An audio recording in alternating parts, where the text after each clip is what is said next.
G'day guys, welcome back to the channel. Today I want to compare these two watches. Both I've reviewed not so long ago, so let's just get into it. Automatic watch comparison, European made. So on the left here I have the Sinn 104. So this is a pilot style watch from Germany, made in Germany using a Sellita movement. And this is priced at 1300 USD roughly when you can find it. So two quality watches really represented here. On the right, I have the Squale 50 Atmos. So again, a watch I've reviewed not so long ago. Both these watches kindly provided by my friend, a local supporter and enthusiast, Graham, who has again kindly made his watches available for comparison. So shout out to Graham there. So this is an Italian brand, Italian owned, Swiss made, 900 USD when you can find this available. So both of these watches are 316L steel. Both of them have nice, screw-in case backs, and they have screw-in crowns and 200 plus water resistant. The one on the right actually is a 500 meter diver. They both have rotating bezels, 60 click rotating bezels. This one is bi-directional. Super luminova on the dials there, and both original designs, the non-Swiss owned tool watches with Swiss movements. So let's get into the comparison here. That's been quite interesting to do. So first up is caliber. On the right here, the Sinn has the ETA 2824-2, and on the left is the Sellita SW 220-1. Right, it's 25 joules, 26 on the Sellita. They're essentially the same. The ETA, I guess you could argue, is a little bit better on the regulation, on the reputation, and the Sellita really has the edge, perhaps on the day date here. But I've given 8 to both. 8 for Squale and Sinn for the movement caliber here. Okay. Next up, design. Right, so I think the Squale is actually a very nicely done functional tool diver, right? It really is nicely built. It's nicely designed with, a very solid bezel with very nice detents, right? And it's got super luminova, which functions quite well. The Sinn, has just as good lume. And I think overall, it's probably a little bit better in design. It has more specific built-in resistances for shock, magnetic, as well as a day-to-day water resistance rating that I've covered before in the specific review. So I think overall, there's a slight design edge on the Sinn. It's also got a very nice detenting bi-directional pilot style bezel there. So, I've chosen to give a 9 for the Sinn and 8 for the Squale on the design marks here. So a slight edge for the Sinn there. Next up, quality. Okay, so I think they're both rather good. I think the Squale, I've talked about the finishing and the way they've done this sandblasted thing. It's good, but look, I think the Sinn just managed just to ooze a little bit more class, quality. The finishing is fantastic, and that dial, I really think that dial is quite gorgeous. And there's no bracelet on either of these watches, right? They're bands, right, leather, rubber. That would have given me maybe a little bit more comparison to look at how they do the finishing on the bracelets. But that's what I have. I've chosen to give the edge to the Sinn here because I think it really does just edge ahead. Quality 8 for Sinn, 7 for Squale. Next up, style. Okay, look, it's par for the course here. I think this is subjective. I think they're both original design good looks, and really for me it's difficult to separate them on this particular category here. I think perhaps a half mark more to the Sinn because I think that dial is just that much more gorgeous. But I think they're both quite liked. They really have their own style. And it's 8 out of 10 for both of these for me, not separable for me in the category of style, which really admittedly is quite subjective.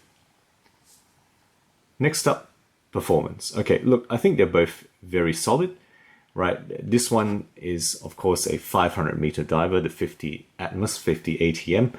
You know, and I think it's very well performing. You know, it's got good loom. It's got that very nicely done bezel, even though it's just 60 clicks, but it is very nicely done.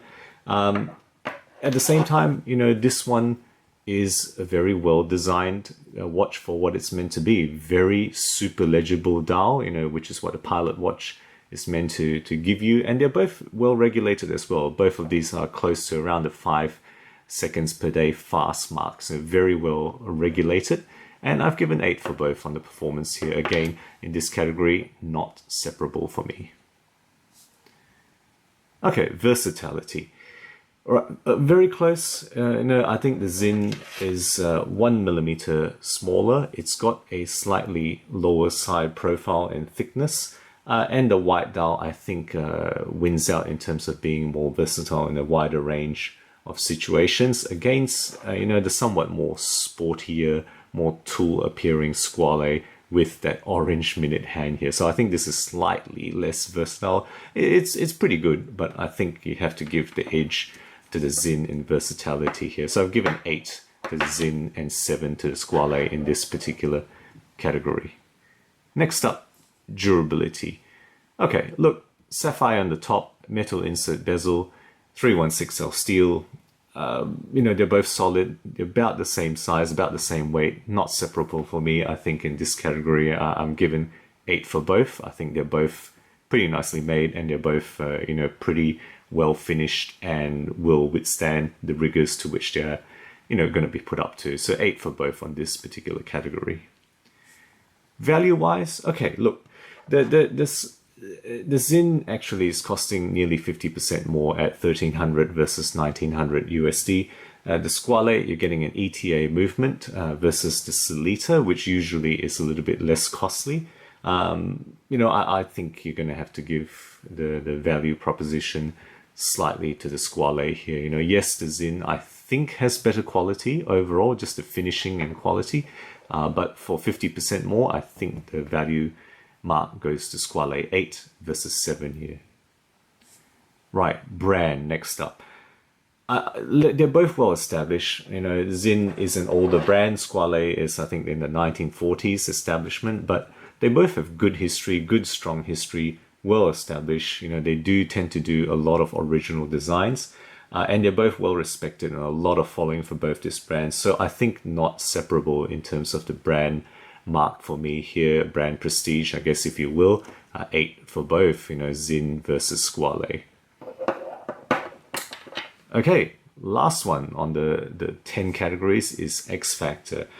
Why have I chosen to give 9 to the Sinn? Look, I think they're both great quality pieces, lots of fans. It's just that I think the Sinn, you know, because of the great style, that great dial, you know, even though it's printed, you know, there's not applied markers here, it just, you know, it just pops out. It's just such a classy dial that they've done.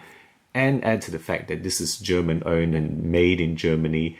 Yes, Sellita movement, but you know, they score the made in Germany down the bottom here. There's just something different and a little bit more unique, I think, for the Sinn here. So I've given the 9 out of 10 for X Factor. Squale, you know, pretty darn good. You know, a lot of love for Squale.